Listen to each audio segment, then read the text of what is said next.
No. All right. Welcome to the Tyrants Den. This is my first ever podcast, so I hope it goes well. I think I got a pretty interesting guest today. Um, well, let's see. We got Dr. John Humphreys here.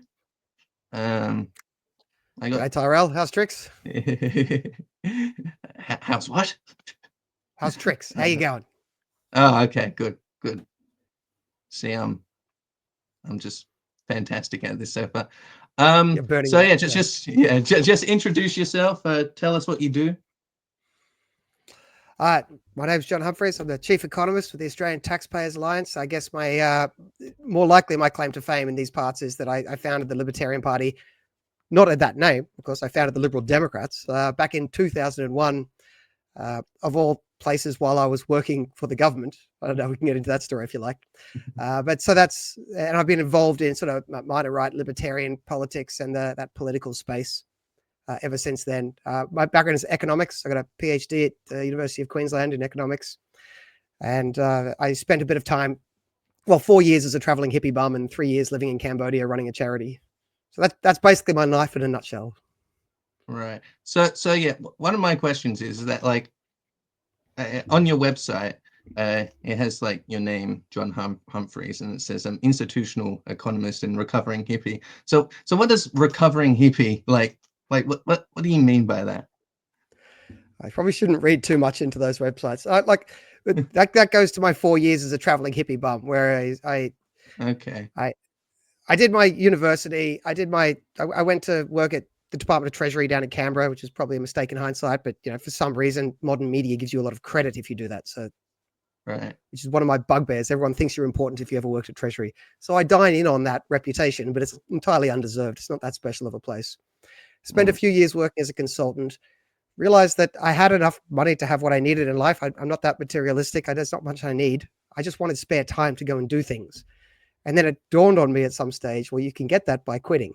And so I quit and became a traveling hippie bum for 4 years. I traveled about 80 or 90 countries and just sort of Yeah. floated around, living on $1,000 a month, sort of staying in the cheapest places, sort of writing economic articles, sitting on a beach in Thailand until I saved up enough money to get the bus over to Vietnam, and then just kept going for 4 years. Yeah. And so that was my hippie stage. I think it's fair to say back then I was more of a libertarian. Oh yeah. I don't know, it's probably worthwhile unpacking those terms at some stage, but I say Yeah. recovering hippie because I am no longer a libertine. I am now, in my personal life, quite the traditionalist. So Yes. I've had a total 180 in the way I live my life and the way I would encourage other people to live their lives. It hasn't really changed my politics. I still don't trust centralized political power, but I've switched from libertine to traditionalist, and that's hence the recovering part of recovering hippie. Right. Okay. And then you used to live in Cambodia? Yeah, I spent. I've been going back and forth ever since 2006. So Okay. that was during my traveling hippie bum years. Yeah. So I was floating around, and invitations would fall in front of me, and I just kind of say yes because why not? I was a traveling hippie bum, and I saw something. Someone was saying, come and volunteer in rural Cambodia. And so I sent them an email just saying, look, here's my CV. I'm curious. Can you tell me more? And they wrote back saying, done, you're hired. Come over. Well, I don't really know what this is, but okay. I mean, what else am I doing? I'm a hippie bum. So I sort of went over on spec, and it ended up being run by the Maharishi Vedek people. This is some sort of breakaway Hindu cult, which I don't think they're right about their view of the world, but they're quirky and fun people, and they were running this little charity that was providing a university in rural Cambodia. So I lectured there for a bit. I met some people, and then it became obvious that it was so easy to do good there. Like I knew a lot of people try to do good in Australia, and if you jump through enough bureaucratic hoops and you raise millions of dollars, you might be able to help 3 or 4 undeserving people. Yeah. And I was in Cambodia, and I realized even me with my meager networks and my not particularly wealthy friends, we could raise enough money to really put people on a different path in life. And there was basically no bureaucratic impediments. I'll caveat that. So I first, my thing over there, the work I was doing in Cambodia for the most of the time I was there was helping raise money to send kids to university that couldn't otherwise afford to go. And the first university I got in touch with in Cambodia was a government-run uni. And they said, look, fill in this paperwork. We'll pass it on to someone else who will fill in more paperwork. And then you can have a meeting with someone who'll consider whether they will set up a steering committee to set up a committee to discuss whether they will accept your money. And then someone else mentioned to me that some of the graduates of that university had gone on to set up their own private university. And they suggested I talk to them. So I arranged a meeting with them, sat down, we had a chat. And by the end of the chat, they'd signed a memorandum of understanding. We'd set it all up and it was done. Went back to Australia, raised a bit of money, flew back to Cambodia, set up contracts with these students, and Robert's your father's brother. Bob's your uncle. It was kind of done quite quickly with not a lot of money. And I just sort of dived into that as a hobby, as a pet project on the side. So I was sort of running this charity in Cambodia that used a very quirky financial instrument, which used to be a thing I talk about all the time. I don't know if we have time to dive into it, but personal equity finance. It's been cheekily referred to in the past as buying shares in people. But it's like, I will fund you to go to university, but you sign a contract that says, if after you go to university, you get a job and are successful, you have to pay a percentage of your future income back into the system to pay for the next round of kids to go to university. Like a pass it forward scheme using a percentage of future income. So it's like trying to solve the problem of poor people not accessing university, but without the government involved. And so I was playing around with that for a few years. And then that kind of led into me doing a PhD on that topic, right? My PhD is on the returns to education in Cambodia using this system, right? This personal equity finance system. And then after I'd done all of that with research on the ground, I just ended up staying in Cambodia for 3 years, set up a research institute, worked on my charity, lectured, drank too much, and then came home. Yeah. It also says on your website that you got knighted. Yes. Well, yeah. I mean, I'd been running that charity so I've been going to Cambodia since 2006, running that charity since 2007. And then I was doing my PhD work over there in 2012, 2013, and living there from 2015 to 2017, I think it was. And then during that time, I made a few friends with the people who ran the universities. And obviously, because I was dealing with them, to memorandum of understanding to arrange to send money to their students. So I got to know a few people, and some of those people knew people. And it's still a bit of a nepotistic place, Cambodia. People who know people who know people knew the people who divvied up the knighthoods, and they said, "Well, he's a nice guy. He keeps coming back to our country and helping us with education." So they gave me a knighthood. It doesn't come with Sir, unfortunately. It's more like the equivalent of the Australian, the Order of Australia, the people who have like AO after their name. It's more like that, but they call it a knighthood, so I'm going to dine in on that. So I mean, if someone calls something a knighthood and gives it to me, I'm going to say I've been knighted, because that sounds pretty fucking cool. But it's it's a knighthood in the Royal Order of Moni Serapon. Right. So that's the official name, but I don't know what Moni Serapon means. Yeah, that's what I've got. So you didn't go before their king and then you do the sword on the shoulders. You just got a certificate one day. No. When they were handing it out, I wasn't in country, so I used to fly in and out quite a lot. So I've got quite a good friend there that runs one of the universities that I deal with a lot, and he was there. So he went and accepted it on my behalf, and then the next time I was in country, he passed it on to me. So, but now every time I go out to a proper event in Cambodia, I'm supposed to wear this official sash. If you told me you're going to ask about it, I could have.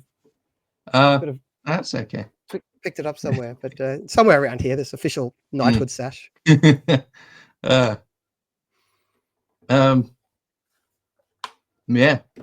All right. Have you been to Southeast Asia? Do you travel? I've been to Singapore and Bali, which is kind of around. Well, that's a start. Yeah. I mean, Singapore is almost the closest we have to a country that Australia could federate with. Not that I'm wanting to federate with other countries. I think Australia should be broken up into 20 countries, but or maybe 25 million countries, depending on your perspective. But if you were to federate, I've often thought the federation of Austrapor or Singstralia. It's the Asian country that's the most similar to us. It's if you want to go visit Asia and you want the least amount of culture shock possible, you want to speak English and walk down the main street and see roughly the same proportion of Asians to whites as you do down the main streets of Sydney or Melbourne, then Singapore's your place. Yeah, I think Singapore, I went there, I think I was around 10, and it's the first time I've ever seen an American. And I don't know, it was a interesting experience. Was it traumatic? No. I was on a bench on the side of the road, and they just went to sit next to me, and they were talking about something. That's what I remember. But then, yeah, I spent a couple days in Singapore, and then I flew to Taiwan, for my dad's wedding. Um, that was a cool experience. But then I went to Bali once in 2018, 2019. I forget which year. Schoolies. No, I'm 20. Well, I'm 20 next week, I You think. son of a bitch. Yeah. The 12th. I don't know when the 12th is. Okay. Yeah, so when I think of Cambodia, I don't think of it as a very capitalistic place. I think of Pol Pot and obviously his atrocities and all of that stuff. And I was doing a looking into Cambodia, see where they're at now, and they are still under like a communist regime, right? Well, not really communist. I mean, it's not particularly capitalist either. But the thing you have to understand about Cambodia and a lot of countries at this level of development is that uh, a lot of the time, a lot of the laws are kind of optional. I mean, the policing system there works that when the unless you've run into someone with serious power, the police are entirely for sale. So they set up shop on the side of the road to pick up drivers going past. It doesn't matter whether you're breaking a road rule or not. They'll just pull you over, and then eventually you pay the bribe or you just run the roadblock. And that's the way the police work. And then when it gets to clock off, they clock off. And if any crime happens after that, good luck to you, brother. I mean, Mm. in many ways, a lot of these places are little pseudo experiments in anarchy. Like, what happens if the police are functionally non-existent? And it's not completely true because, of course, if you run into someone with political power, then the police suddenly hop too because they know their own Yeah. self-interest. But yeah, it's not full-on communist anymore. It's just kind of another sort of tin pot pseudo dictatorship. But it's because they went through some of the worst examples of communism. It also means that the people on the ground there, it's a weird oddity. You don't want to say it endears people to the idea of going through atrocities, but the people who came out the other end are so bloody nice. I mean, when you've gone through that and then things start to get a little better, and then they're not sick of the foreigners yet, or at least they weren't when I started to go, not like Thailand, where they're kind of sick of whitey and they just nod and smile and get rid of you. But they've been through horror. They've got out the other end. They've got some level of stability now. They've got some ability to claw their way back up into normalcy or better. And then they've got people coming in and they treat you nice and then you treat them nice. There's like a positive cycle of being able to help each other, which is just, it's not a libertarian or capitalist utopia, but I found that very appealing. It's a high trust re-engagement society. with real community. Well, I mean, it's not everywhere. You've got to like build your little communities of high trust. And within that, it's very high trust. It's not with strangers, right? If you haven't built the trust, it's not there yet. So you really you're incentivized to make very astute judgments about who's your circle and who isn't. And you're incentivized to make very strong actions towards creating your circle. And so that actually incentivizes people to invest much more in building their community. And then once they've got their community, defending their community. And within that community, it's high trust. Like between communities, really isn't, right? If it's a stranger, you can't assume anything, right? So, maybe bring a weapon. But if it's within your community, then you don't have to worry because if they have a weapon, they'll defend you, right? I don't know, to some degree, it just felt much more human. Yeah. But I also was, I was at the time quite a culture tourist, right? So what I wanted when I was traveling was to experience places maximally different to what I was used to and what I understood. So when I found places that were very different, I very much enjoyed that and dived in with 2 feet. And then you make friends, and once you make friends, you start getting invested in places. It was kind of it was an accidental flyer I saw on the side of the road saying, "Hey, come here," and I sent an email sort of flippantly, and then I just got sucked into Cambodia. And it could have happened probably with a bunch of other countries. Like I loved my time in Tajikistan as well. I imagine if I'd discovered Tajikistan before Cambodia, I could have been having this exact conversation, but with that country instead. But it's, as it happens, Cambodia was the country that lured me in. All right. Cool. All right. So now let's move on to more of like libertarianism. And it's like where did you first come across like these ideas? Of all places, the university. Oh, there's this horrible den of corruption these days. But I did my econ degree originally in the 90s. I know that was before you were born. Mate, you were born in the noughties. God No, damn you. 2005. I hate you. But Yeah. no, in the 90s, I did my undergrad at the University of Queensland. And I had a lecturer for the subject on political economy who was, I'd say, centre left back there. I mean, the kind of the world shifted underneath his feet. He'd probably be called a centrist or maybe even centre right these days. I think centrist is probably fair. But back then, I'd say he was centre left. But he was a very rare creature in academia. He just was a very honest teacher. He was in it for the teaching and he presented things very honestly. And he taught a course that was basically 1/3 Galbraith, 1/3 Marx, 1/3 Friedman. And Galbraith was like a Keynesian, like an angry, snarky Keynesian, you know who Marx is, and Friedman is a libertarian. And when he taught it, he actually embodied that person. Like he taught Galbraith as if he really meant it. And he taught Friedman as if he really meant it. And he gave us some reading on Friedman. And I went and I read Free to Choose.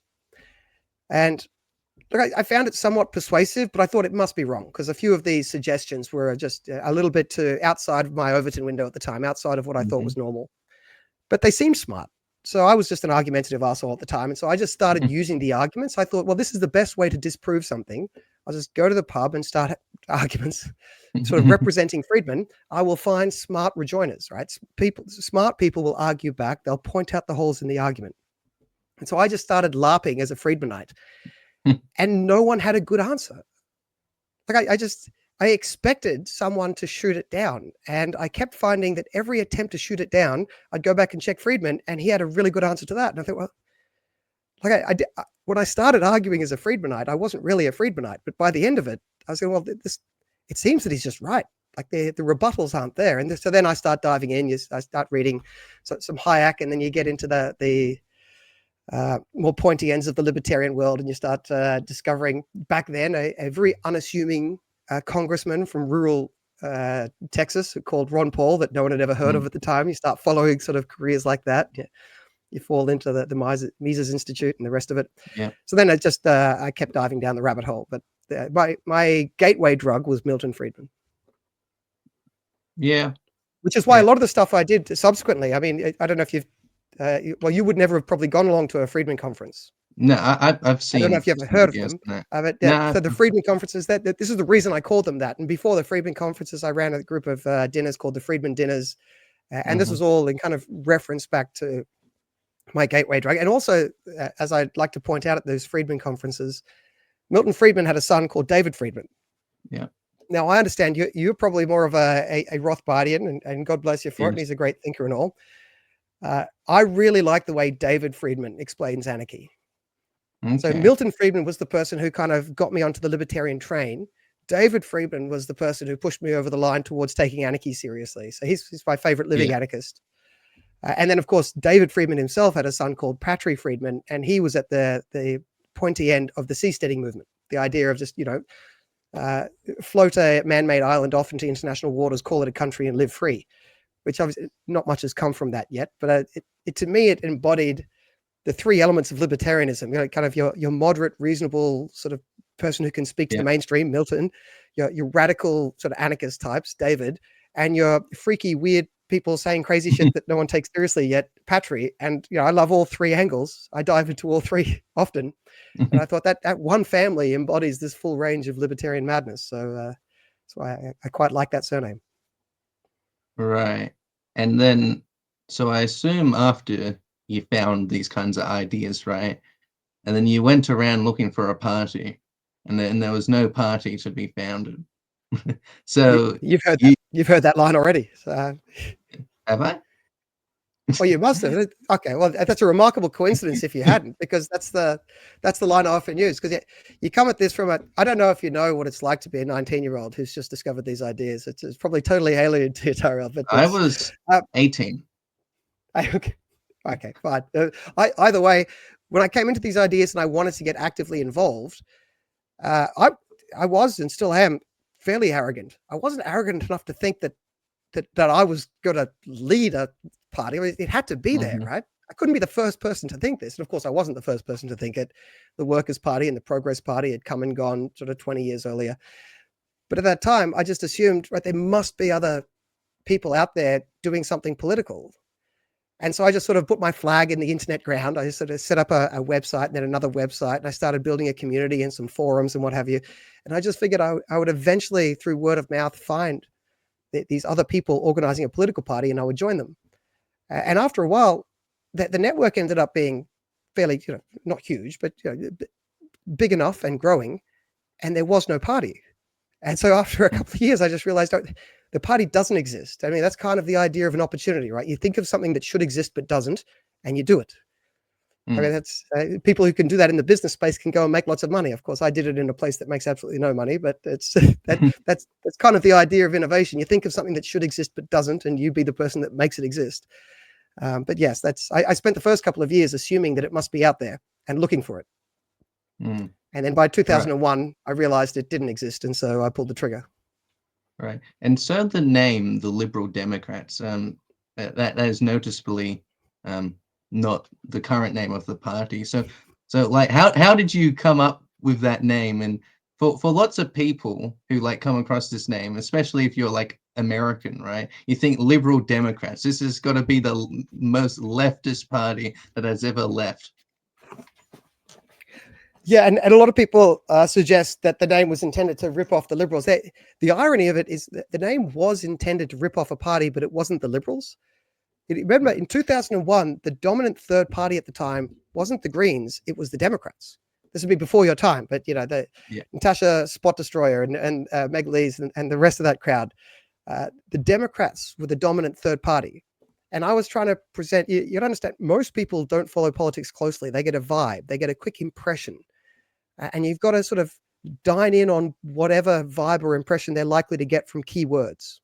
And so I wanted to give the impression that we were a more sort of free market, I hesitate to say kind of right-wing, free market, laissez-faire version of the Democrats. So we were a more liberalish Democrat Party. So the name was actually ripping off the Democrats and not ripping off the Liberals. But of course, 10 years later, the Democrats don't exist and the Liberal Party still does exist. And so everyone's associating the party now very much with the Liberals.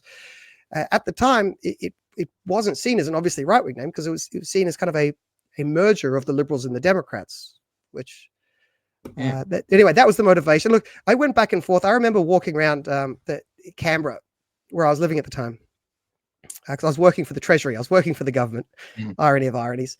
And I remember many lunchtimes just walking around in Canberra, sort of toying with this idea, playing it, arguments back and forth in my head for the different names. And one of the arguments I had at the time against Libertarian Party was that Australian Libertarian Party, the acronym would be ALP. Now, of course, we just have LP now, right? So they've just taken away Australia. It's Libertarian Party of Australia, LPA.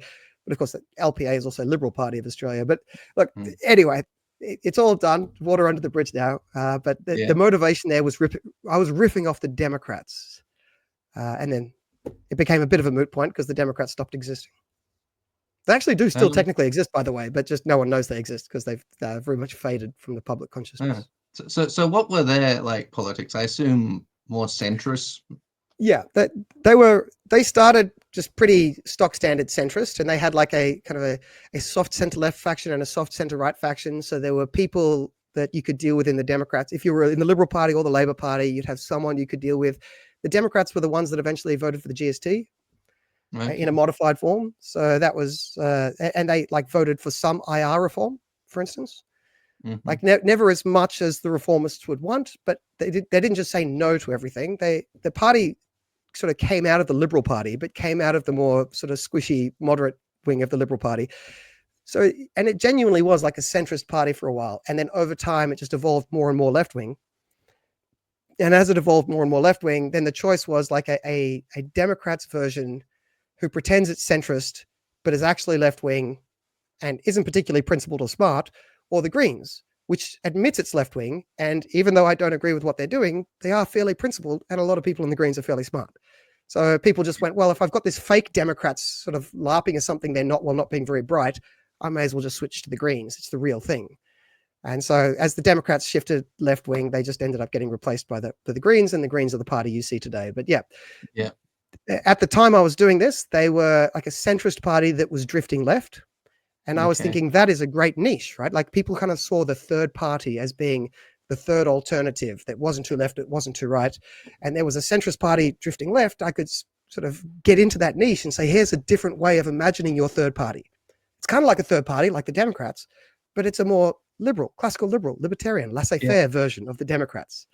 So that's the play on words I was going for. Yeah. And then funnily enough, the Democratic Party started off as like in America as the more classical liberal Jeffersonian types. With one major flaw, which is their support of slavery, but you know, which wasn't particularly unique to them at the time. So to be fair, that's yes, yeah.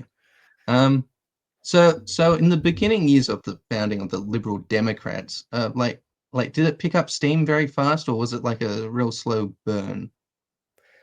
It was a lot of up and down. So that first year was extremely hectic. I mean, so that's I think the party was launched at the beginning of 2001, and then we had the ACT election at the end of 2001. Now, the ACT election in the grander scheme of things is not that much. But for like a 21-year-old kid who's trying to bring together a new political movement, doing it while working a full-time job, and the full-time job, it wasn't insignificant. Like it took up a lot of my time, and then you get home and work through till about 2 a.m. And I was doing that with my offsider at the time, who also worked at Treasury. And for a while, I lived in the same share house. And then he was also deputy leader of the party. So that's Duncan Spender, who went on to be a senator briefly and was a staffer for David Leyonhjelm. And so we just had this whirlwind of insane work going on, and it. Thank you, and it. It felt like it was a lot of growth. I mean, maybe that was just like a perception of youth or innocence or not knowing what was going on.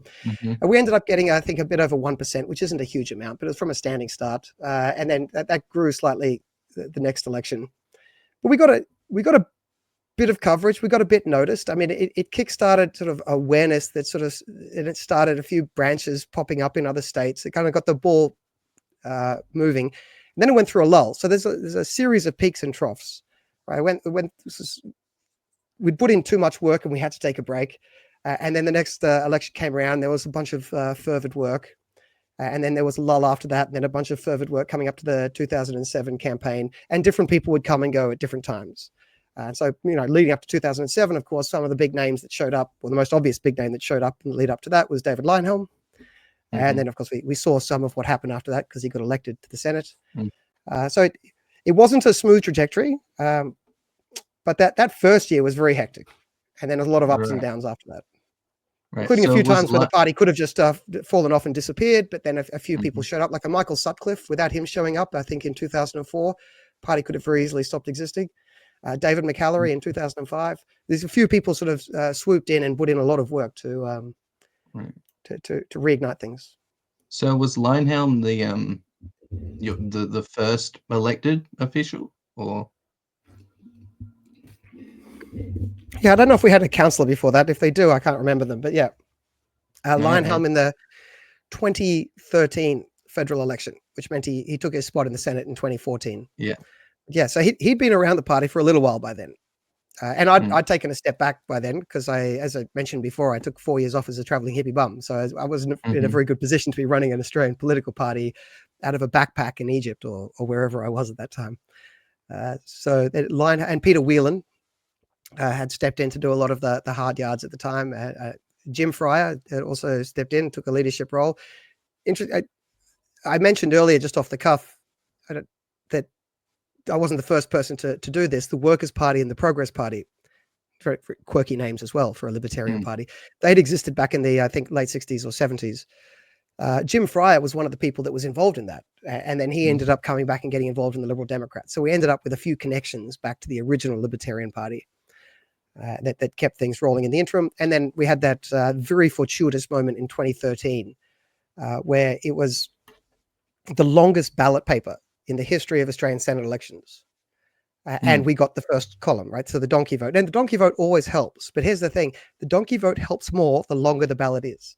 Because the longer the ballot, the less people want to go, oh, I'm going to read all of that. Well, screw that. Yeah. So it really, the longer the ballot, the more the donkey vote matters. and we got the donkey vote in literally the state and the election with the longest ever ballot in Australian federal. So after that, they made the ballot shorter. Every other state, the ballot was shorter.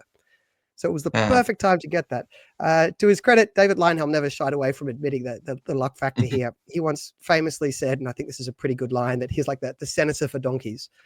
So we got very lucky with that donkey vote. And that got him in, and that gave him a chance to really kick up a fuss, wave a flag, and sort of attract some more attention and bring people into the fold. Yeah. And then can I ask, when did you first hear about the party? When did I first hear? Probably mid last year. So not David Leinhelm at all. So for you, he's just some old guy that you've heard stories about. I remember hearing about the Liberal Democrats in the news, and then I used to live in Darwin, and so school started quite early there, and I used to watch like Sunrise and that, and I think I remember seeing him pop up sometimes. You used to watch Sunrise as a 12-year-old? Yeah. Autism's awesome, isn't it, Tyrell? I'm not autistic. That's what it was if Pokemon wasn't on, I would just I'll watch that. But no, but I definitely knew of Lionhelm. But then as I got more into like these radical ideas, like I first got introduced to like anarchism by Michael Mellis. You know who he is? I really enjoy his stuff. He's a fun character. Yes. And then that kind of. How did you discover Malice, by the way? What was your hook there? Like, what brought you into what? I assume this is YouTube then, Michael Malice? Is YouTube. Probably Lex Friedman podcast or Jordan Peterson podcast, like, and there. Okay. And then I don't know. I just got really hooked by him and his personality, right? And then, but I was still a statist for a while, right? I thought, he's just a fun watch, right? But then I remember there was a Sam Cedar interview with Yaron Brook. You know who Yaron Brook is? Yeah, Yaron Brook from the Ayn Rand guy. Ayn Rand Institute, or is he Objectivist Institute? One of the two. Anyway, Objectivist guy. One of the two. Yeah, Objectivist guy. And I was watching like a debate interview thing, right? And then Sam Cedar asked this one question. It's like how would this state be any different, right? And that's kind of when it all clicked, right? And I was like, oh, right. And then as well, I was a big fan of Jordan Peterson, right? I still am, but less so now. But it kind of clicked that he made like the assertion that like all hierarchies tend to lean tyrannical, right? And they tend to degrade over time, right? And so I kind of just mapped that onto the government, right? And it's like, well, even if like there is like a minarchist government, right? It's bound to degrade over time, right? And without competition. I mean, I think that's the without the important caveat is, because there are going to be hierarchies in a voluntarist structure. I mean, the word anarchy spooks a lot of people, but it's sort of a voluntary, or I think Hopper calls it like the organic or spontaneous ordered structure. Private law society, kind of like that. So the evolved structure is going to evolve a hierarchy, but I think that its hierarchy is going to be less susceptible to devolving into tyranny because it's under constant competitive pressure of the other very nearby hierarchies that are also trying to be the best hierarchies available. So this is kind of the difference between our version of anarchy and the anarcho-syndicalist or whatever, the left-wing version of anarchy, whereas they say just all hierarchies are bad. Which, of course, the only way to get rid of hierarchies is to create a hierarchy to ban them. Which but put that aside, we're not arguing against the communists today. We should do that. It'd be fun. But this is not an anti-hierarchical approach that we have in libertarianism. Yeah, it's an anti-centralized, large centralized hierarchy without sufficient competition, and you can guarantee that competition under anarchy. I mean, the closest statist version of that would be radically decentralized statism, which and this will be maybe a heretical thing to say on your versioning podcast, but I think a sufficiently decentralized system gets close to being roughly equivalent in its incentive structure to anarchy. If there are enough of these small competing governance structures, then you're basically getting this similar way to get out of this problem of hierarchies devolving. But I don't know, is that, do you want to argue back against that? Yeah, I think I will. And I think that's where, David Friedman's coming through. So that's not David Friedman. I mean, David Friedman is still just a full anarchist. So. Oh yeah, no. But he says that there would be different with different demands, right? There would be different laws, right? So if I don't know, if one society wants heroin to be illegal, right? He kind of asserts that could pop up in a proper market system, right? Yeah, but I mean that's true for all anarchist systems. I mean, body corporates exist. Like I used to live in a group of townhouses, and in the townhouses we had a purely voluntary body corporate, and that body corporate could have a rule saying that on our body corporate private property we have a private property rule saying no heroin. I mean, I own this house that I'm living in right now that you're seeing in the background. This is private property. On my house, I have rules. If you come into my property, I have rules. You don't follow the rules, you can leave the house. Those are rules. You could have a series of people next to each other that had a rule saying no heroin. You could have a community that effectively banned heroin in that community on private property. I agree. But I think there's a difference between rules and legality, right? There is, but once you decentralize the legality sufficiently, it's not obvious to me there's a very big distinction. Like the main reason, in my opinion, that rules are better than laws is that you've got this competitive pressure. If you don't like my house, go to the neighbor, right? If you don't like one business, go to the neighboring business, the competitor business. You don't like one shopping center, go to the other shopping center. You don't like sort of one park, you go to another park. You don't like one body corporate, right? So one body corporate has a strict no heroin policy, and Tyrell really needs to shoot up today. You switch to the other body corporate, right? But if you've decentralized government to a degree that's close enough to equivalent to a body corporate, I mean, look, I'm not trying to argue against anarchy. I'm just saying that to me, the big demon, the big enemy is large centralized government. The concept of government itself, if sufficiently decentralized, gets very close to the idea of decentralized governance. And so then it's just sort of quibbling about, yes, I'd still prefer it to be voluntary, but at that point, it's not as big a boogeyman in my mind. Well, it would still ultimately be involuntary, right? And now, as a Rothbardian, as a Hoppian, and someone and adherent to the NAP, right? That just doesn't ultimately sit right with me, right? Because you are ultimately. I'd still prefer an anarchist starting point. But I mean, if you were a person born into a third generation stable anarchy, are you sure you would notice the difference? Like if that anarchist system had sort of stable body corporates that were all voluntarily created, and you were then born into this world of a bunch of competing body corporates, would you be able to tell the difference between that and competing governments? I mean, it's not like you were there to create either of them. Yes, the governments were created with force and the body corporates were created through voluntary agreement. But 3 generations later, you don't have the lived experience of your grandparents running through your veins. You're a new person. You're a new person who looks around. You see competing body corporates, or you see competing governments acting just like competing body corporates. Are you sure you'd really notice the difference? And then you could say, oh, but generations ago, someone did something wrong. Well, I hate to break it to you, but generations ago, people did something wrong everywhere in the world, right? I don't think we should have to give Australia back to the Aboriginals and give England back to the Celts and give everyone back to everything. I mean, it's going to get crazy if we go back that far. So eventually you have to draw the line and say, look, what have we got going forward?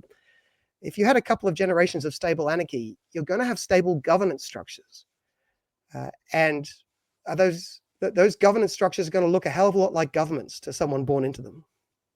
Okay. Well, Anyway, this is a weird role reversal here. I can't believe I'm not trying to argue against anarchy. I'd still prefer to go about it that way. I'm just saying, for me, the primary goal is to decentralize government as much as humanly possible, because I think I can sell that to normies. And I think if we can do that sufficiently, we get an outcome that gets pretty bloody close to the sort of anarchist outcome that I would prefer. Right. And I see that those points, right? And ultimately, I wouldn't have an issue with it if it were voluntary governments, like Golf Skull Gulch or whatever, right? Gold Skull. Yeah, freaking I haven't read Ayn Rand, but yeah. The You're not supposed to admit that publicly. God, it's as part of your education for the next year. Yeah, I'm not big into literary stuff. I picked up Objectivism, the philosophy of Ayn Rand, and I've just been picking that up every now and then when I'm bored. Anyway. Capitalism, the Unknown Ideal is also a good one from her. Okay, cool. Yeah. That's not literature. That's non-fiction as well. So you'd like it. Yeah. All right, cool. Thanks.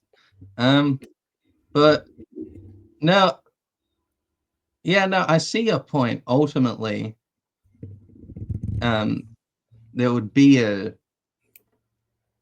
you wouldn't really fully comprehend the difference a couple generations in, right? And I think that would be a defining characteristic of a government versus a state, right? Because I don't think can I just all suggest governments are necessarily states. Can I just suggest a slightly finer distinction there? Which, I mean, your way works. I've heard it said like that from Tom Palmer, indeed. But the difference between government and governance.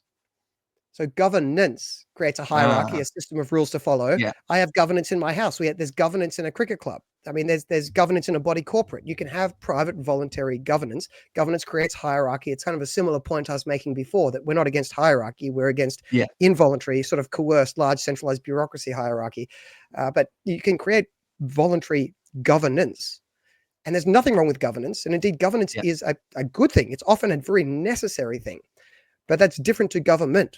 And then people say, oh, are you libertarians? You're against governance. No, we're against government. It's a specific type of kind of imposed large centralized governance without competitive pressure, without the ability to escape, right? Because there's two ways to control any hierarchy or any system in general: voice and exit. And voice is you get to vote, or you get to complain, or you get to say, please, leader, treat me nicer. Exit is you get to leave. And exit is always the far stronger discipline on a hierarchy. It's the far stronger discipline on a governance structure. And it's libertarians fundamentally, one of the core beliefs is the belief that the right to exit is everybody's human right. And it leads to improved evolution in the quality of those governance structures, right? Those governance structures then have to compete because people can exit. That's the whole idea of competition in the marketplace, right? I mean, if your business is selling a shitty product, your customers can buy from someone else. That's just another example of exit, right? Your customers are exiting your shop and going to someone else. If all they could do, if your customers were stuck in your shop and their only form of feedback was complaining, you could go, all right, I hear your complaint, but fuck you. Then what can they do? They can't leave, right? So we're in a system here, this, democracy, the god that failed, that famous Hopper line. Yes. But democracy is a voice feedback mechanism. And we have a lot of people living in the Western world think that this is the feedback mechanism that matters. We can control our hierarchies. We can control our governance structures just by shouting our voice loud enough. It doesn't work, right? It is that exit as a strategy is the strategy that allows these governance structures to evolve in a positive direction instead of devolving into a tyrannical direction. And I think that's the point. No, that doesn't mean throwing away governance, right? It doesn't mean throwing away rules. It means allowing them to happen in a world where people have that choice between the different governance structures, between the different rule sets. And this is kind of the difference, again, between us and the sort of left-wing anarchists, or even between us and some sort of naive libertarians who think that we're just against rules. That's the defining feature. We just don't like rules. You can, if you like. You could go to a place that doesn't have rules, if you like, but that's not what it means. Society. Yeah. The Sterner, are you a product of the Sterner schools? Are you? Or? No. But okay. So you said that David Friedman. Like, would you say he's your favorite libertarian thinker, or? Uh, he had a big influence on me. My favorite libertarian thinker today. Oh, I mean, I have a lot of time, as I was saying to you before we went live, for Thomas Sowell. I mean, he's not really Yeah. saying much new today, so I don't know if that counts as a favorite, current libertarian, because there's nothing much Mm-hmm. new there. But he is still alive, and I really enjoy Mm-hmm. his way of explaining things. He's got great one-liners, and he also delves into a lot of other issues other Mm-hmm. than just sort of cookie cutter libertarianism. So I Yeah. very much like Thomas Sowell. Beyond that, you kind of caught me a little. I should have a better answer for that. Should I go to libertarians that I really enjoy these days? I don't have anything better for you. You need to help me out Uh, then, Tyrell. Who do you recommend? Where should I be going? oh well, Hopper's the go. Oh no, I enjoy Hopper's stuff as well. Yeah, Yeah, that's yeah. I like Bob Murphy. I think Chaos Theory. That's a very good book. I haven't read it. You put me at a Right. So, disadvantage. I will write that down. yeah. So pretty much it's just talking about like market law. Pretty much what we were talking about a bit like earlier, and like how market law and like defense, like how that would work. And it's like 2 essays. It's not very long, but I really like that one. That was like one of the first like actual libertarian books I read. Yeah. Then Rothbard, of course, though his theory's bit outdated.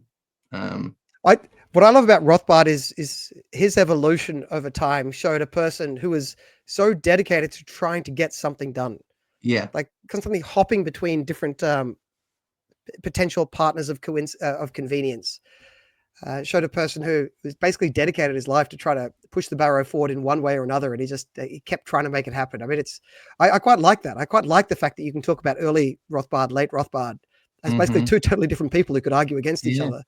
I mean, we almost inside the Libertarian Party today. There's basically the early Rothbards and the late Rothbards arguing against each other all the time, and they can both always point to Rothbard as being on their side. Just depends on which Rothbard you're talking about. So I do like that about him. He's like a one-person mini cosmos of the entire libertarian movement. Yes, he is certainly a like a I don't know, like young Rothbard and old Rothbard would certainly have their battles, right? Like open versus closed borders. Um, I don't know. Late Rothbard had some weird alliances, like with David Duke. I don't know. But it's I don't know. I think Well, look, I'm not saying David Duke is the obvious person to have an alliance with, but I mean his early alliances were with literal Marxists as well. yes, So I yes, mean, that it's is not that is like true. it's not like he was shy about potentially teaming up with sort of fringe characters, and then he just kept hopping between fringe characters until he could try to find one that worked. So I think. Yeah, but ultimately, I think what Rothbard gave us, right, like was his legal theory, right? Oh, well, Hopper, right? Hopper refined it, right? Rothbard walked so Hopper could run, right? Rothbard he developed the non-aggression principle, which is probably I don't know one of the greatest things I think that has ever been made, right, or theorized, or come up with, or discovered, or however you want to put it, I disagree. I like the nap is a nice shorthand. It's probably the rule people should follow. But I'm a consequentialist. Is that a dirty word on this channel? Yeah. Yes, Oh it is. dear. Shake of the head, the roll of the eyes. Yes. I think I don't know if it makes much difference, because I think the nap functionally creates the best consequences. And so I effectively endorse the nap, functionally speaking, but not because it's the nap, right? And I don't think you do either. I don't think there's any real deontological philosophers out there, or at least not purely. I know people say it, but I mean, you think libertarianism works. It creates prosperity. It creates a good life, right? It creates a better world for people. If I don't think it's true, if it was guaranteed to just lead to death and destruction and poverty and this world blowing up, why support it? I support it because it works. I think that's an important, it's an important factor in life. I don't think we're going to sell it to people unless it works. And I think you listen to people who say they're deontological, and then as soon as they make an argument, it takes about 3 seconds, and they end up making an argument about it working. That's a consequence. And good, make the argument. I make the argument. I think everyone actually is a consequentialist, but I support the NAP because it works, right? Not because it's the NAP, right? And so it means at a philosophical level we'll quibble. I think we'll probably end up with the exact same policy position on nearly everything, but it's. Now, I don't have an issue with consequentialists just as long as they align with the NAP.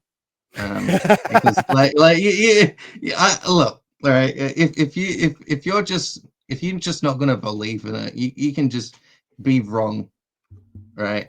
And then I don't know, and we will ultimately. I'm not saying the NAP's wrong. I'm saying it's wrong to believe in the NAP because it's the NAP. All right. So I understand some people are consequentialist and they have a reasoning that leads them to believe that the state is going to create a better consequence. I don't think that proves consequentialism wrong. I think they're just wrong about what they think will be the consequence. Right. So a socialist who says socialism is going to create a better outcome, I don't think, that socialist is wrong because they're trying to create a better outcome. That's not their mistake. The socialist is wrong because they believe socialism will create a better outcome when it won't. Or what will create a better outcome, which is what I actually care about. It's what the consequentialist actually cares about. It's what I put to you. You secretly do also care about. We want the better outcome. The socialist is wrong in thinking socialism will create the better outcome. That's their mistake, right? Not in being a consequentialist, but in thinking that concentrated political power actually works, because concentrated political power without that competitive pressure that comes from the dynamism of competing governance structures we mentioned earlier decays into tyranny and self-interest, political self-interest. Yeah. But I ultimately believe in the NAP, right? Because argumentation ethics. I assume you know what they are. So it is. I do believe it is contradictory to argue otherwise, right? So it's not. It's only not contradictory if you accept. What's the axiom you think I'd be violating to argue otherwise? Why would it be? No, no. No, it's a performative contradiction, right? Because you're actively, right, you're pursuing like peaceful means, right? And then if you say, but heroin, because I think pursuing peaceful means is the most effective way to get the consequence I want.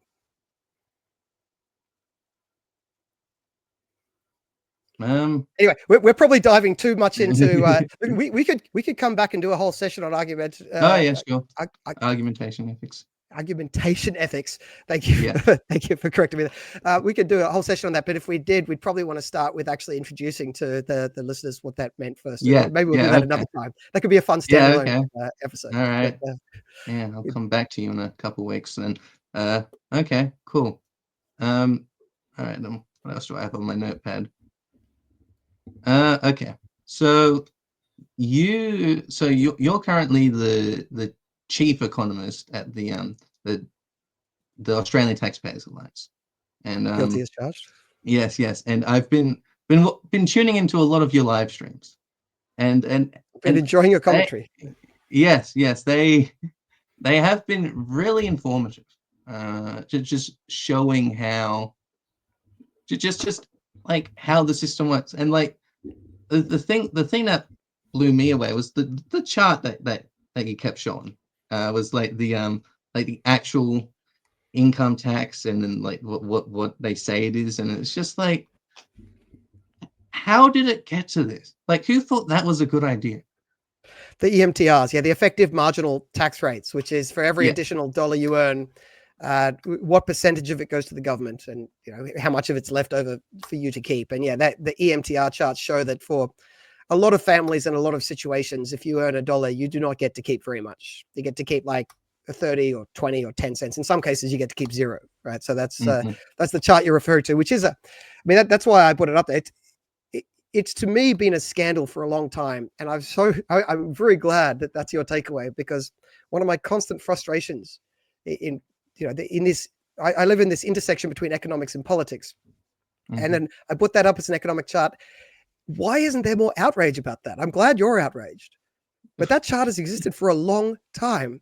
And I guess because it takes more than 10 seconds to explain it, but people kind of look and go, oh, this weird pointy-headed economist is talking about numbers again. They fall back asleep. If people understood that chart, there would be outrage. And yet it just continues to exist. And look, no one actually thought it up to create it like that. It is a piecemeal dog's breakfast that's been put together bit by bit over time, of people just slapping one more program on, one more program on, one more program on, until it looks like this crazy cockamamie graph that makes no sense. Yeah, and then like it goes up to 600%. So at certain points, like I don't know how anyone could have like just not noticed this. It is like I feel like it's so like it's easy pickings for the Liberal Party, right? Just to go on to fix, yes. But how would they get a vote out of it? I mean, you've seen, I've been trying to make more people aware for a long time before these recent live streams. It's hard to get people to notice, and because people don't notice, there's very few votes in it. And because there's very few votes in it, that's not what a political party puts up to an election. If it's not what they put up to an election, it's not what they focus on after the election. I mean, there are so many parts of our tax and welfare system and our government writ large that are just daft, like that shouldn't exist.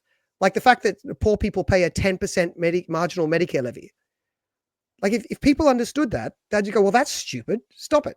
And then it would be stopped. But no one knows, and no one cares, and no one runs on it. I remember pointing this out to a Liberal Party politician a couple of years ago, and saying you should do something about the Medicare levy, because they've got this really weird, stupid section where people earning between $26,000 and $32,000 pay 10% of their marginal income in Medicare levy. And that's really dumb. And you should be able to get political mileage out of this, saying you'll do a tax cut on poor people to fix a regressive part of our tax system. I thought that would be like a home run. And he said, oh no, we can't touch it, because if we say we're cutting the Medicare levy, the voters will think we're cutting Medicare. So don't ever say Medicare levy. And that was just it. That's the end of it. No one in the Liberal Party touches it. Game over. It is extremely frustrating if you want to try and do good economics and be involved in politics at the same time, which is for better or worse, is what I've tried to do with my life. There are a lot of Sisyphean tasks, that Sisyphus trying to push the boulder up a hill forever, and the boulder just keeps falling back. But yeah, I'm glad that you are now sharing my frustration. There can be one more person that has to suffer with me through this insanity of a tax system that we have. Yeah, and it's not like I was looking at your website and like different articles, and you've like written like several essays about this, right? I think I've seen 2. And I'm not the only one. There's I've been writing it since before I was with the ATA, and other people have been writing about it for a long time. It just doesn't get that much mileage. I mean, you pitch it to a newspaper. Here, can you run this op-ed? It's not a very sexy op-ed, right? They'll have other op-eds that are more exciting, because they'll, somebody tripped over, or someone said a rude word somewhere, and oh wow, that's going to sell newspapers. Oh look, Humphreys or some other boring economist has this graph that they try to explain in 800 words. Is anyone going to buy a newspaper because of that? And so then it just doesn't get circulated. The media, because the media doesn't pay attention, the politicians don't pay attention, and we're stuck. So look, exactly what we're doing now, you and I talking about this on a podcast, is the exact way to try and hopefully raise a bit more awareness, get more people upset. If more people understood the insanity of our tax and welfare system, there would become a political imperative to fix it, because the politicians, even if they're a really wonderful politician, they have to be interested in what gets them elected. But if we can create enough of a stink as just people saying, this is stupid, fix it, then politicians, whether they're good or bad, would have to fix it to get our votes. So, what we're doing here, you asking me this question, me coming on and answering it, is exactly what we need to be doing. For the people listening at home, just Google or Grok. Grok's the new word now. Grok effective marginal tax rates. Grok it, yes. And find out the insanity of the system we have, and realize that first and foremost, we need income tax cuts in this country. I mean, it's something that it's such obviously good economics and good politics at the same time, that it's so bloody depressing that the Liberal Party isn't doing it right now. But if more people understood the insanity, hopefully we could build that pressure and just have the politicians realizing, tweaking this NDIS fraud is not the most important thing. Cutting income tax is the most important thing, especially on the people who are paying 600% effective marginal tax rates, or even 80%. 80% is still ridiculous. Yeah, I don't know. It is just so baffling to see. Like, I don't know. Like, if I were to show someone like that graph to the average person, right? They'll think I'm lying. They'll just think, oh, this guy just wants to just cut spending at all costs and la-di-da-di-da, and they cut tax. But I get that. Although the most response I get is that people don't know what the graph shows, right? I mean, so it's depressing how few people, if I say, the x-axis is showing your income, you'd be surprised how many people's genuine response would be, what's an x-axis? So it takes a little while to explain what the graph is trying to show and what it all means. And if people have enough patience to sit through that explanation, they will normally share the frustration. But yes, the other problem is some people just think, oh, it must be made up. It can't be that bad. By the way, that 600% thing, it's actually pretty easy to explain how that happens. The FTB Part B, so it's a family tax payment. So if you don't have a family, you don't get the 600% effective marginal tax rate. But if you're in a family of two parents where one earns most of the income, there's a welfare payment you get of roughly $6,000. And as you click over a certain income threshold, like as the first earner earns like about 120,000, which isn't a huge amount for a family of 4 or 5, right? So it's as soon as you earn like $1 more, or I normally do it in $1,000 increments to make it more conceptually manageable. As soon as you tick over that, you earn 1,000, you lose the 6,000. Yeah. So that's a 600% effective marginal tax rate, right? So don't earn that 1,000. If your employer offers you a pay rise, say no. For the love of God, say no, because if you get an extra $1,000, you are poorer, and which creates terrible incentives, as you'd imagine. Like imagine in a workplace where people are going out of their way to work less, to earn less money, to be less productive, to make sure they can be richer. Because if you dare earn money, you will be punished. It's insane. But that comes from the fact that they just there's a welfare payment. They say, well, if you get rich, you should stop getting it. Fair enough. Yes, you should get less welfare as you get rich. That makes perfect sense. But instead of tapering it, which is what we do with the other welfare programs, they just say, oh, you get the full amount up to then, and then $1 more, you lose it all. And that they just did that as a kind of a simple way of saying, oh, poor people get it and rich people don't. And that sentence is all they need to win the election, right? I mean, you explain any more than that. The old political adage, which is true in politics, if you're explaining, you're losing, right? So getting into the nuance isn't good politics. And if they can say, oh, poor people get it and rich people don't, then everyone claps like, trained seals. And then the politician can go to sleep having done their job. And meanwhile, we're left with this ridiculous system. Yeah. And ultimately, I believe it's like government education's fault, right? I don't see, like, no, I see the arguments, right, to like why, right, the government should run school, so like everyone gets equal opportunity. So now you're the communist, Tyrell. Role reversal. No. I see the right. I don't agree with them, but I see them, right, and they can make sense, right. But I feel like they're just so easily refutable, right? Like if we just look at our education system, like where does it come from? It comes from freaking Prussian freaking war propaganda, right? To make factory workers and soldiers, right? It's not trying to make critical thinkers here. They're just trying to make like philosophical zombies, right? Like no thinking, like no thought behind it. Well, I both passionately agree and disagree with you. Firstly, I do think the public education system is probably the biggest mistake that Western civilization has made. I mean, it is probably the thing that's put us on a path to inevitable decline for other reasons. But here's the other thing about this. The lack of interest in how EMTR graphs work, effective marginal tax rates, what we were talking about earlier. It's not irrational to not care about that graph. I'm not. If we fix the education system, if it was everyone was homeschooling, which is what everyone should do, shut down all schools and everyone should homeschool, or private schools as well. I guess that's a good backup option if you have to. Yeah. But anyway, there would still be mass ignorance about EMTR graphs. So I fully agree that the education system is I hesitate to say evil, but for hyperbole's sake, a chronic evil at the core of our civilization. So I agree with that conclusion, but I don't think that's the reason that's creating ignorance about EMTRs. Ignorance about EMTRs is rational, which creates a much more insidious problem. If people are ignorant about something and it's a mistake to be ignorant, you can fix that. You fix the system, they will learn, then they'll make better decisions. If people are ignorant of something for a good reason, how are you going to fix that? And when I say for a good reason, you got to bear in mind, information is costly. We don't know everything about everything. Like right now, you probably don't know the mating habits of the South Bolivian llama. Actually, is that true? Or maybe you do. I don't know. I don't know what you know about South Bolivia. I don't even know if they have llamas. But is that because you're an idiot? Is that because our education system has failed you? No, it would be absurd for you to spend your preciously small time and resources studying the mating habits of the South Bolivian llama.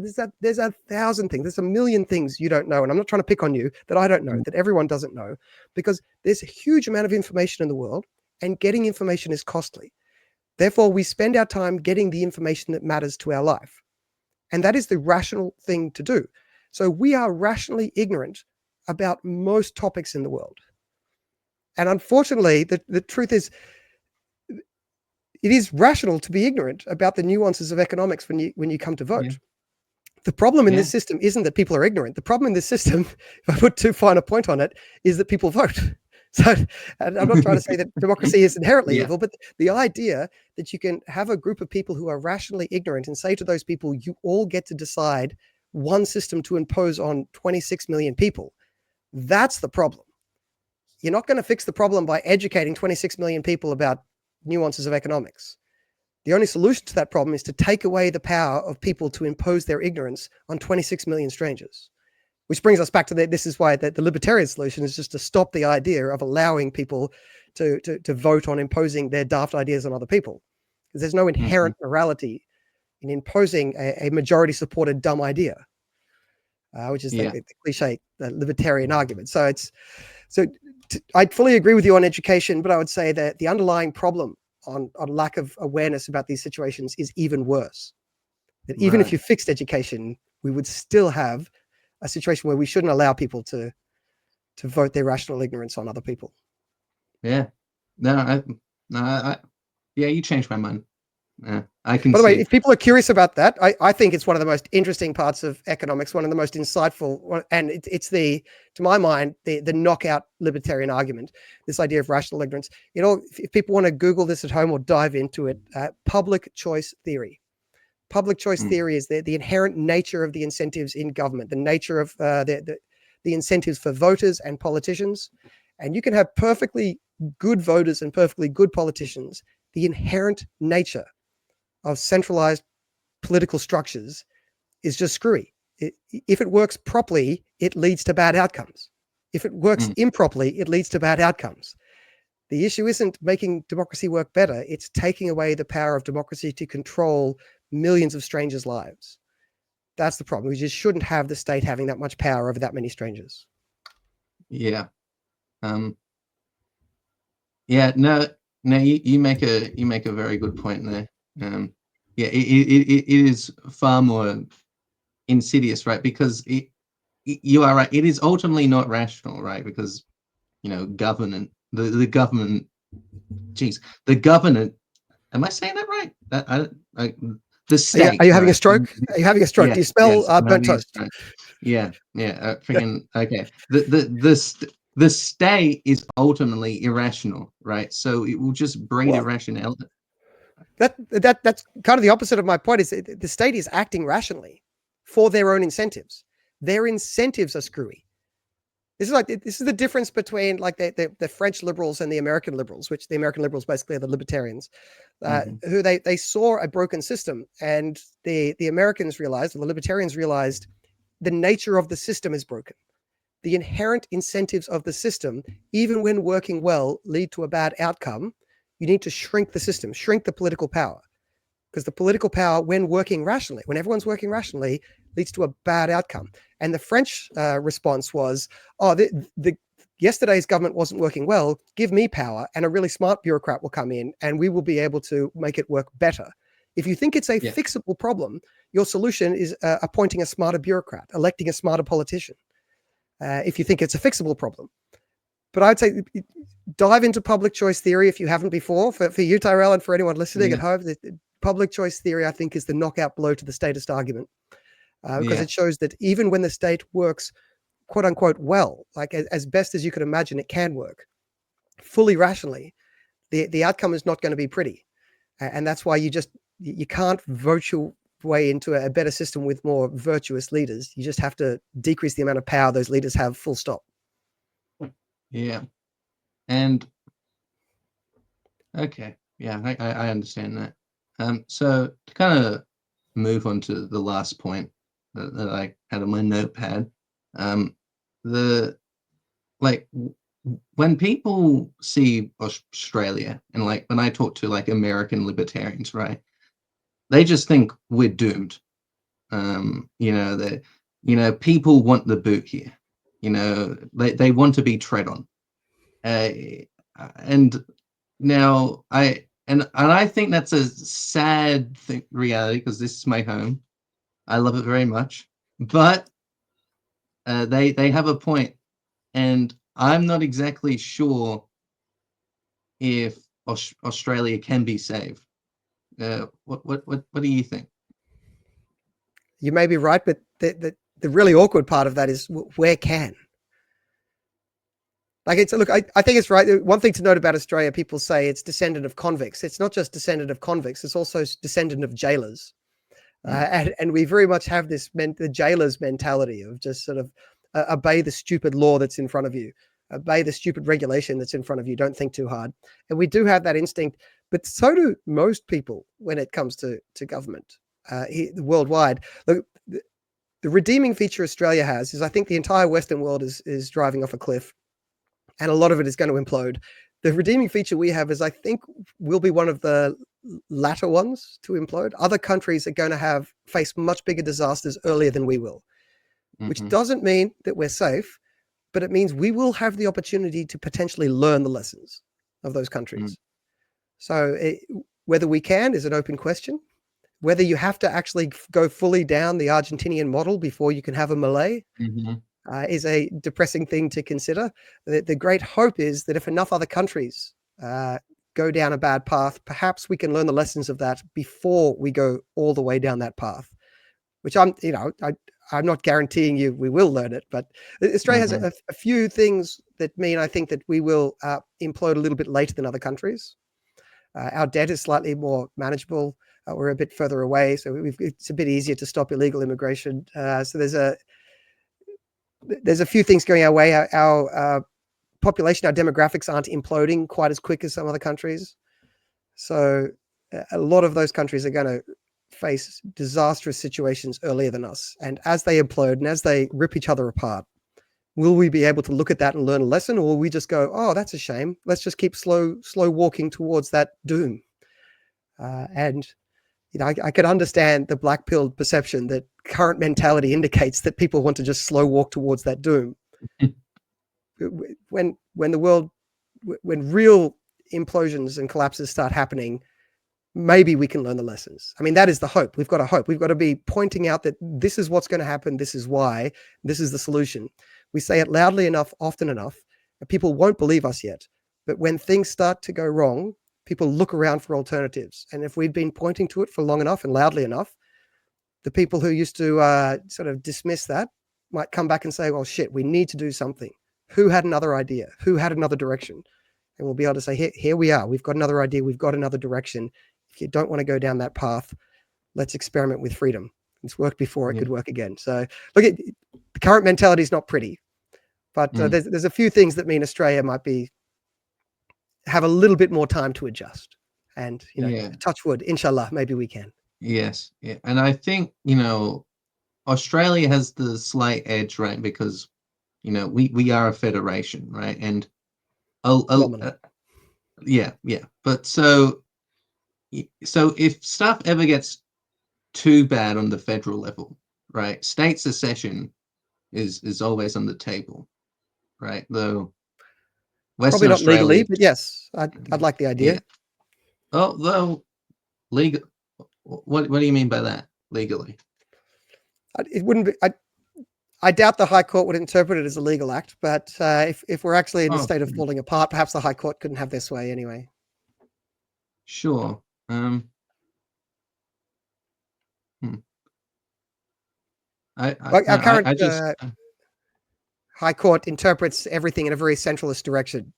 yes. I mean, I if we're getting to the understand that. point where the world is careening off into disastrous outcomes, perhaps it will encourage people to think twice, and maybe we will be able to. Look, I think Australia should have a conversation about defederation. I think that would be an interesting conversation to have. I don't think people feel like there's a big enough problem to have that conversation yet.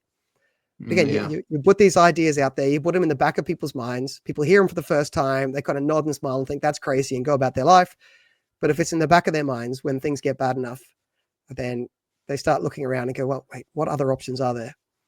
And so, yeah, you're right. Having that state structure is probably better than not having it, even if at the moment it's a totally bastardized structure with too much centralized power.